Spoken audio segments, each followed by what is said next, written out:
24 సీట్లు ఇచ్చారు, 94 సీట్లు వాళ్ళు పోటీ చేస్తున్నారు. ఇంకా మిగిలినవి 57 సీట్లు ఉన్నాయి. 57 సీట్లు బీజేపీతో మాట్లాడి తర్వాత నిర్ణయం తీసుకుంటానని చంద్రబాబు నాయుడు గారు చెప్పడం జరిగింది. ఆ 57లో ఎన్ని జనసేనకు వస్తాయి, ఎన్ని బీజేపీకి వెళ్తాయి అనేది ఇంకా తేలాలేదు, ఒకటి తేలాల్సి ఉంది. కానీ ఇప్పటికి జరిగింది అయితే మాత్రం ఒక రకంగా పీపుల్ ఆర్ నాట్ హ్యాపీ. ఎందుకంటే నాకు అక్రాస్ ది గ్లోబ్ వస్తున్న వార్త, people are not at all happy with this kind of seat sharing. అది క్లియర్. జరిగిన దానికి ఎవరు హ్యాపీ కాదన్నది including myself. Number 1, Kalyan garu కూడా హ్యాపీగా ఉండరు అనే చెప్తున్నాను. ఎందుకంటే కళ్యాణ్ గారు ఈ 25 సీట్లు వచ్చాయి, 20 సీట్లు వచ్చాయంటే ఆనందంగా ఉండరు. కానీ ఏంటంటే అక్కడ సీనియర్ పార్టీ, అది ఇప్పుడు చాలామంది ఆస్పిరెంట్స్ ఆ పార్టీకి ప్రతి జిల్లాలో ప్రతి నియోజకవర్గంలో ఉంటారు.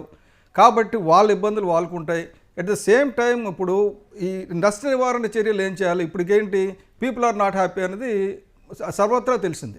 నష్ట నివారణ చర్యలు ఏం చేయాలంటే కనీసం ఒక 40 సీట్లైనా వచ్చేటట్టు జనసేనకి ప్రయత్నించాలి. ప్రయత్నించకపోతే ఏమవుతుందంటే ఓట్ ట్రాన్స్ఫర్ జరగదు.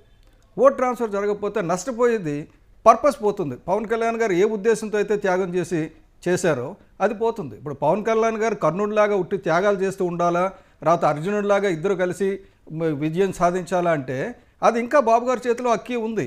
Let him decide. ఎందుకంటే నేను till the end last seat share అయినంత వరకు నేను నా కామెంట్ రిజర్వ్ పెడతా.